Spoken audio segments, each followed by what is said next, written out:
What's going on, basketball fans? It's Caleb Johnson here with you for another episode. It's been a little bit.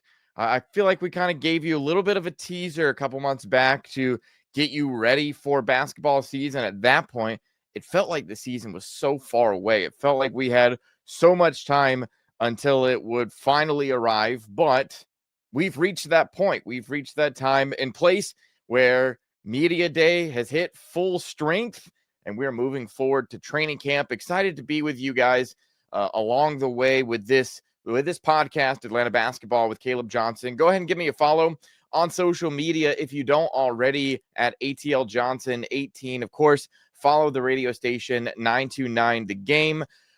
Like I said, Media Day came on Monday. Training camp is Tuesday through Thursday. I'm going to be kind of updating you guys throughout the week of things that take place and set the scene of what was, I think, an interesting Media Day. I don't think there was anything necessarily earth-shattering or really shocking that came out of Media Day. Far less dramatic than in a lot of other places where I think, you've got some teams who are out here debating whether or not there's going to be player suspensions or whether there's going to be team owners getting suspended, fined, whatever might be the case. Players and how healthy they are, whether they're going to be able to perform. All of these sorts of things are kind of going on right now elsewhere in the NBA. But I think for the Atlanta Hawks, a bit boring, you might say, to start off the season. But I think truly excited is the way that I would frame things for the Atlanta Hawks at this point. I want to get into, certainly in this episode, the big question that I had for Trey Young that has circulated around the internet and has been misquoted a million times already. And it's very frustrating when that sort of a thing happens, especially, here's what annoys me the most. When I post and other, well-known journalist in the area, a guy like Brad Rowland, who works with Locked On Hawks, when multiple people post video onto Twitter and other sites to give people, hey, this is actually what said player said. And then when I'm seeing it being picked up by other outlets who aren't attributing and who are misquoting things, it's very frustrating when all that happens. So I definitely want to clear the air and explain what Trae had to say today, as well as some things that Quinn Snyder had to say on the record about his team, and a very interesting point he made sure to lean into very hard. It was clearly a big talking point for Quinn Snyder, as well as I want to wrap the show up getting into something that I asked Onkongu about to get his thoughts on the record and kind of prepare ourselves for what should be an exciting season, because that's the thing. It's funny when you're at Media Day, you're often with a bunch of media members who are wanting to have conversations about things outside of basketball. But then since we're here, since we're getting ready and talking all things Atlanta Hawks, people ask your opinion. Hey, where do you think they're going to land in the East? How far can they go in the playoffs? How healthy is this team going to be? All of those sorts of things. And so it's interesting to kind of get the perspective of how people feel about this Hawks team. Of course, I know you've probably seen it from plenty of outlets that there is a lot of positive energy about the Atlanta Hawks. And it kind of spoke so to an extent where I saw some prominent ESPN writers in the building for the Atlanta Hawks Media Day. And that's because they know this team is going to be discussed, and not because they're sending a player, not because they're trading away Trey Young, but instead because they are potentially a high Eastern Conference competitive team that could potentially make a playoff run and be around and be in the conversation. And so it's nice to see certain, media outlets getting ahead of things rather than playing the catch-up game. And as those of us who have covered this team for quite some time know, it's usually the catch-up game that a lot of outside media are playing. And usually I'm getting texts in the middle of the season of like, whoa, I didn't expect this, versus kind of being there at the beginning, getting the thoughts from guys like Trey Young, a guy who's back healthy, and Jalen Johnson, and then the new pieces around this team that people are definitely very, very excited about, with guys like Kristaps Porzingis and Nickeil Alexander-Walker. It's crazy to me that this team went out this offseason, and Ansi Saleh, I think the man did an incredible job. We were able to speak with Ansi this past Friday to get his thoughts about the trajectory of the team and where things are going. But the way that he addressed so many needs in this offseason, and did so by going and getting veterans, and specifically, like I mentioned, Kristaps Porzingis, going and getting Nickeil Alexander-Walker, and then going and getting Luke Kennard, really solid, one of the best three-point shooters in the game for the last couple of years.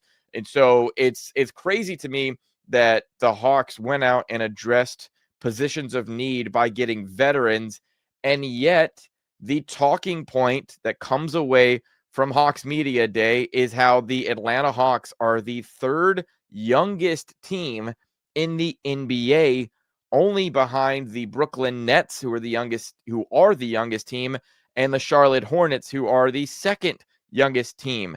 It is wild that we've thought in the past of the Hawks being a young basketball team, but truly, like, their roster speaks for itself, age-wise, even when they went and addressed positions of need with veterans. It was definitely a talking point for Quinn Snyder, and so I kind of want to get right into just a small point that I think really kind of carried some weight for Quinn Snyder as he spoke to the media today. It's going to take some time for us to integrate everybody. That also can be an exciting process. Someone told me, we remember talking about being young a lot last year. We're the third youngest team in the league. I think Charlotte and Brooklyn are younger than us. And to me, that really speaks to the same opportunity that we have, with our new players. So that can be something that I think from the beginning that we embrace. And it gets back to working hard, and we can be patient and still be urgent. I want you guys to hold on to that last point that Quinn Snyder made. We can be patient, but still be urgent. And I think, like, if you have a wall in your man cave or your office or something like that, and you're a Hawks fan, that is something to write down and look back at time and time and time again when you become impatient with this team. The fact that Quinn Snyder is saying we can be patient but still be urgent.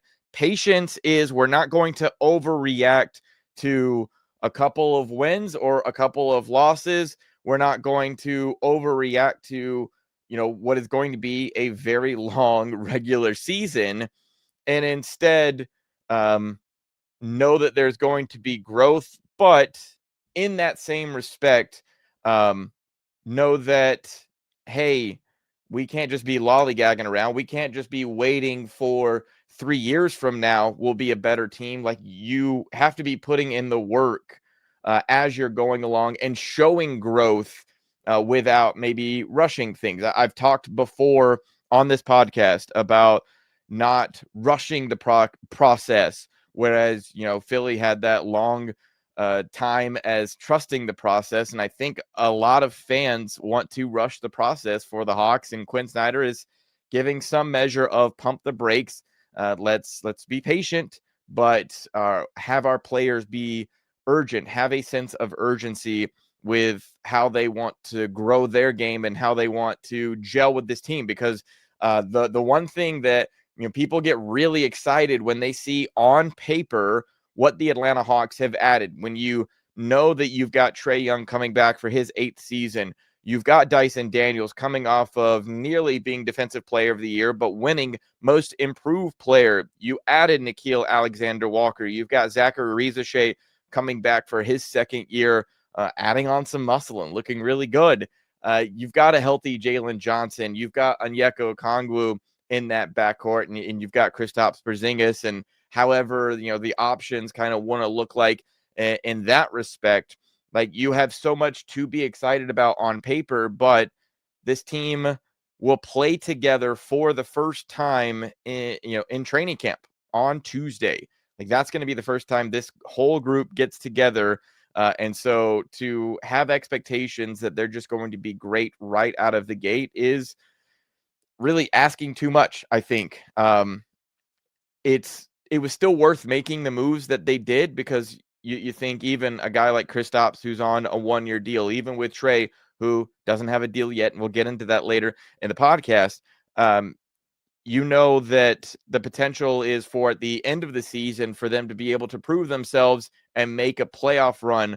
But just expecting them to come right out of the gate and be an incredibly talented team is, I think, asking too much of this team, quite honestly. And when I've spoken to people about my expectations for how good this team can be, I feel like I have placed them in that 5th or 6th range in the Eastern Conference, because just making that jump from being a play-in team to a playoff team is a massive jump. And I think I'm watching a lot of people go, oh no, I think they can be top 3 in the East. And like, maybe they can, but I think the expectations have to be met within reason to know, hey, let's take some stepping stones here, especially knowing, as has already been mentioned a million times already, and will be mentioned throughout this podcast, throughout future podcasts, and of course across the season, is how young this team truly is right now.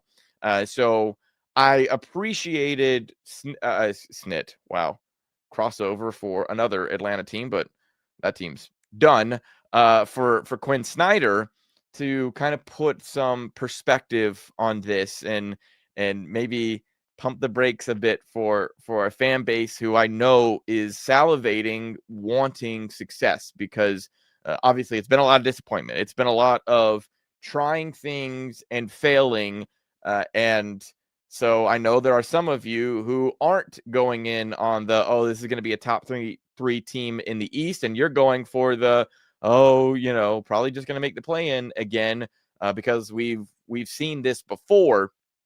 But I think there have been signs to show that progress has been made, and progress is coming in the very near future, I believe. And it starts with guys at the top like GM Onsi Saleh, with the way that Quinn Snyder is wanting to build this team out, and hearing some philosophies about the type of organized chaos that he wants to run, with a lot of different sets, especially offensively, with the types of reads that he wants to make for his players. But it's just it was really interesting to kind of get this all-encompassing idea right out of the gate, and meet the expectations with a sense of reality for what this thing can truly look like. Because as it was mentioned, time and time again, this team has not yet played together yet. And so there's a lot of progress still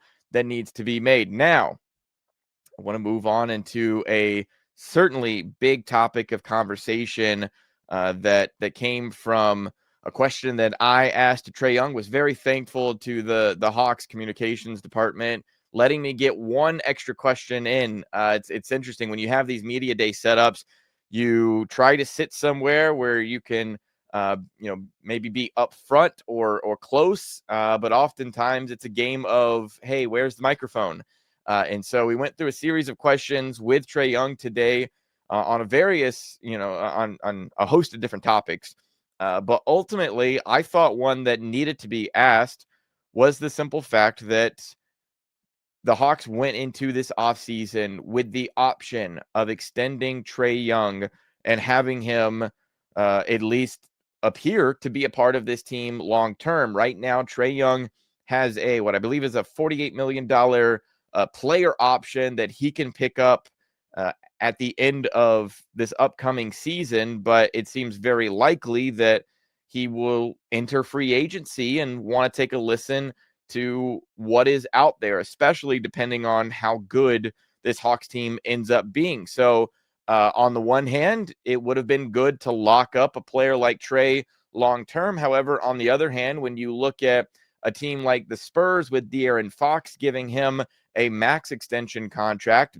That appears to be something that the Atlanta Hawks weren't interested in doing with Trey Young. Onsi, with his background being in cap management and knowing how this new CBA has shaped the cap and the the luxury tax thresholds that you're running into, it's very intricate, and you have to be very shrewd, quite honestly, with the money that you spend. And so there was an option where Trae could have taken less this offseason and gotten a deal done. But I would expect from his camp that he wanted a max, especially when you see a guy like De'Aaron Fox and know, hey, I'm better than that guy. But then, the Hawks saying, hey, let's play this thing out. Let's see. We know we've got your bird rights, when it kind of comes to the end of the season, and maybe we're able to make something work then. Or if this season is unfortunately a disaster and falls apart, then we let you get a fresh start somewhere else, and and the team moves on and has a different direction. But the one thing that I did want to make very, very clear, and the reason why I'm going to play Trey's audio so you can hear it for yourself, is there is this misrepresentation in quote form that went out to a couple of different big time NBA Twitter pages that Trae was saying that, well, um, anything can happen now. I'm still young, was not truly what Trey Young said on the record. And so I thought it was very important to clear that up, and for you to hear from Trey Young yourself and exactly what he had to say about when I asked Trae, hey, are you disappointed that a contract extension didn't happen this offseason? Disappointment. I mean, I don't know the word disappointment. I mean, maybe for sure. I mean, for me, like I'm so focused. I'm more happy about the team that we got going into the season. For me, I'm blessed, bro. Like I wasn't stressing about anything. If something happened, it happened. If it didn't, I mean, I still got time, and obviously everybody knows what my situation is going into the future. So for me, I'm focused on this team. I'm focused on right now. I'm blessed. I got a great team going into the season, one that, I mean, you can't really say I've had, you know what I'm saying? So I'm even more excited about that. And so who knows what the future is for me, but right now I'm here and I'm present, like me and Coach have been talking about. So I'm excited about it and I'm ready to go. Yeah, who knows what the future holds, while following it up by saying, I'm being present and I'm worried about now and this current team. I think it's a very it's a very respectable, a very mature answer from Trey Young. And that's what frustrated me so much, is seeing the quote being misrepresented gave a version, it really leaned into an older version of Trae that was maybe a bit more messy. Now, has Trae dipped into, things of like squabbling with Pat Beverly, and that still came up today, and he called him Patty Beverly once again. Does Trae still like to enter into those sorts of conversations and just overall, as I would call it? Sure. But when it comes to business of the team, Trae has always said he wants to win, and I think he has shown that he wants to win by how he carries himself.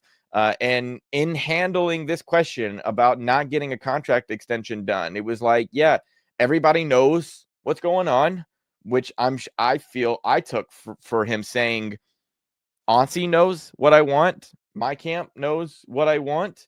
Other teams know what I want. And so, we'll cross that bridge when we get to it, essentially. Yet he knows that he's not going to throw in the towel on this season, especially knowing the talent that he has around him. And I have to think that all of the years, and we're going into year 8 for Trey Young, all of the years, this is definitely the year in which he's had a front office who said, okay, here are the things that you need to be successful. Here you go. I think in times past, Trey's dealt with a whole lot of, well, we kind of got this piece over here, and we kind of got this thing that'll work. And, if you just work real hard and they work real hard, maybe this whole thing can kind of come together. and the collective was a bit of a you took a step back and went, sure, maybe it will all come together. And for the most part, it didn't, outside of that run in 21 that came with its own set of chaos and ramifications after the fact. And so this regime in the front office for the Atlanta Hawks has done a much better job of saying, okay, we need defense and we need shooting. So here's Nickeil Alexander-Walker. Here is Luke Kennard. And here is Kristaps Porzingis to go with guys that you do expect Dyson Daniels to get better. You do expect Zachary Rizachet to get better. You do expect Jalen Johnson to stay healthy and to get better. And so for all of those reasons, I think this front office has done the best job of showing Trae, hey, this is a team that you want to stick around with. And I think the other aspect of it too, that Trae certainly is aware of, is that, you know, grass is not always greener. You look at other teams and maybe you go join them, but what it takes for, you know, them to acquire you means that they can't spend money in a different direction. And so if they do, you know, some other team at the end of the season gives him some major contract, that's great. But ultimately, if winning is what he's looking for, it's very likely that his best route to success will be with the Atlanta Hawks. Now, certainly injuries come into play. That was something that, you know, the Trae kind of spoke about when he looked back at, yeah, man, this team, when healthy, has shown itself to be so good. And I think that's my caveat, honestly. When I talk to other people about the Atlanta Hawks, it's tough because of the classic, yeah, well, every team goes through and experiences injuries, but it just feels like the ones that the Atlanta Hawks have dealt with over these last couple of years have just been killer, quite honestly, to any type of cohesion and any type of success that they've tried to put together. If they get some luck on their side, I think this team has a very big chance of being a successful team and being one that Trey Young wants to stick around and be a part of. It's important that Trae is represented correctly in what he said, which was a very measured and mature answer that, sure, you know, everything is kind of up in the air because we didn't get a deal done. And it was kind of funny. I hated that I put myself in the question by asking the word specifically about being disappointed, but I was just, it felt like maybe that's how I would feel. And so I wondered if he felt any different. And you kind of get that, I don't know if that's necessarily the word. Well, you know, maybe it is. And so if he talks anymore on the record and maybe has the ability to clarify further, I'm sure, you know, we will get that, and I'll be sure to play it here on this podcast. But for now, that's the very mature and reasonable answer, I think, that the Trey Young had when it came to his long-term status with the Atlanta Hawks. It feels like so much with this Hawks team is contingent upon this season. I mean, you think about Kristaps Porzingis is on a 1-year deal. He is certainly a big piece that they've brought in, that they traded some big pieces. I say big pieces. They traded a collective of pieces in order to get him. And so if it works, would be awesome. Would be great to see him stick around in Atlanta. He is certainly someone that everyone who spoke about Kristaps Porzingis at Media Day just spoke about so highly. And Porzingis himself seemed to be really comfortable where he's at in preparing for the season. Of course, he played in Eurobasket and did so very well. What was a pretty dominant player playing for Latvia. And it feels like he's comfortable and excited that he got that opportunity to kind of ramp up for the season after what was clearly a very strange, just weird end to his year with the Boston Celtics, with the viral infection and with the just kind of the plethora of physical injuries that he experienced. And so getting a healthy Kristaps certainly can change this team, as well as another big piece like Jalen being healthy. Speaking of Kristaps and his role on this team, it's going to be discussed ad nauseum, by a lot of different people, although I don't really think yet it's a big deal, is what Quinn Snyder and the Atlanta Hawks decide to do with the big role, with the five, whether it's Onyeka Okongwu, who earned the starting role over Clint Capella last season. That transition was made on MLK Day this past year, and now he comes into a season where certainly Kristaps Porzingis, skill wise, you would think, and size wise, fits better in the starting lineup. However, Onyeka has that familiarity. He has that chemistry with the rest of the Hawks outside of Nickeil Alexander-Walker to very likely earn the starting spot for this Atlanta Hawks team. And certainly you would wonder whether or not you would manage Kristaps Porzingis' minutes easier by him coming off the bench. But certainly ego, pride, all of those sorts of things can get in the way potentially. And so I was interested. And so I just put it right out there to Onyeka Okongwu of what he expects his role to be this season based on the fact that last year he earned the starting spot. I mean, I feel like I'll play a big part of what we're gonna do. I don't know what that's gonna be yet specifically, but whatever it is, I'm gonna be at my best at all times. So I definitely got the feel that Onyeka didn't love that question, and I understand because it could potentially appear that I'm trying to drive a wedge between him and Kristaps Porzingis, and I'm certainly not trying to do that. It was just, is there any kind of expectation? Because a guy like Onyeka might feel, and rightfully so if he does feel this way, that, hey, I earned the starting spot, and so I should at least be given the opportunity to stay in that role, much like Clint Capella did from the season before, to show that that I fit best. And if a change is decided for the best venture for the team at a later date, then kind of cross that bridge once you get there. I think that is the route that the Atlanta Hawks should take, and I kind of think that's the route that Quinn Snyder will take. Whereas, you reach a point in, if you'd want to decide later on down the road that, hey, maybe we do start Kristaps, it's not who starts, it is who finishes, as Quinn Snyder loves to bring up time and time again, because, that's kind of the more interesting thing is where the trust level is and matchups and all of those sorts of things. But certainly there is some pride in earning a starting role. And I think Onyeka Okongwu has done that based on the success that he has shown over the course of the last couple of seasons, but certainly since he took over the starting role last year at MLK Day. And so it'll be interesting to see how it goes, what we see in the preseason. If that's any indication of what we'll get, is we're only a week away from the preseason starting against the Houston Rockets, who are certainly an interesting team right now, with everything going on with Kevin Durant being there.